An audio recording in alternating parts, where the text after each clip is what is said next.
Hi everyone, my name is Martha. I'm a relationship counselor and clinical sexologist. And in this video, I have the question, I can't make my girlfriend orgasm, what should I do? Ask a penis owner. So a penis owner is asking how to make the girlfriend orgasm. Make. So I want to again say something around this make, okay? You can't make someone do anything that they don't want to do. Does your girlfriend want an orgasm? It's not about you and you feeling good. It's about you being a support. So it's very important to understand that it's not about you and to take yourself out of the picture, and it's more about supporting them.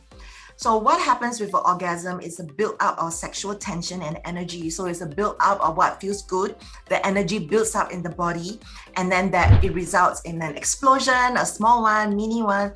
It results in a peak, it results in a climax, and then the orgasm happens, then followed by resolution, where the body goes back to its normal state or the state before arousal.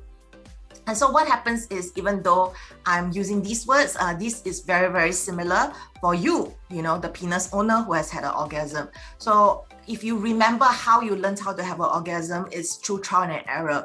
And if your girlfriend has never had an orgasm, then this is very much about her learning about her body through you. And so it's not about you and any specific technique. What I think will be useful if you ask your girlfriend is she has ever had an orgasm, or she knows what an orgasm is, and to learn about it together through watching videos or online resources to start to get her to want to do it for herself, and you are there to support, not you make someone. There are different types of orgasm. The most common is the clitoral orgasm. So this is when the genitals are being stimulated at the nut, and there's a whole structure behind it, but this area is the most sensitive. So some of my clients are still very confused, like where exactly it is. So I often say it is when you use the water from the shower head to shower, and then you wash your genitals, and that part seems to be the most sensitive or pleasurable. So that would be a region.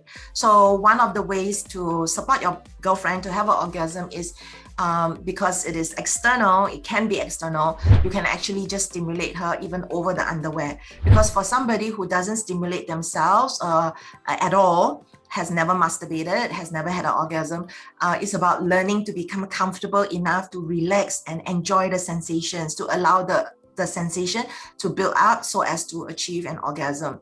So it is less about the penetration, it is more about the external exploration for a start. And then even over underwear, because the genitals, if they have never been stimulated, can be very sensitive.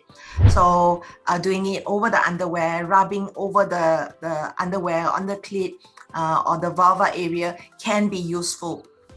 So the easiest is the clitoral orgasm, and you don't have to do anything too fanciful or creative. It's really about just stimulating the region. So you can do side to side on the clit, up and down and round, and get feedback. How hard, how fast, how long, and give yourself a time limit. Say, let's explore for 10 minutes, and we'll stop after that, regardless of what happens. So it can be 10 minutes, ideally half an hour. It takes time for the neural connections, the pathway between the genitals and the brain to connect. But when they connect, that is one neural pathway. So there are people who say they can have orgasms by themselves, but not with their partner. It is actually a different neural pathway. So in order for that pathway to connect with the brain, it takes effort, it takes time, it takes several attempts. Just as how you learned how to have orgasm by yourself, perhaps you may find it challenging to have orgasm in a different way. So imagine having somebody there. Some people are very private and very shy and very self-conscious. So they need to be comfortable with your presence as well. So I wouldn't say there's anything wrong if your partner cannot have an orgasm. Focus more on the pleasure and the exploration. Focus on the giving. Focus on the relationship, rather than being so goal-oriented. It is something wonderful to have together as a couple, and it's great that you really want to allow your partner to have an orgasm with you. That's wonderful, but don't make it about you. So this has been Martha. Subscribe to our YouTube channel and hit the bell icon so that you don't miss any videos by us.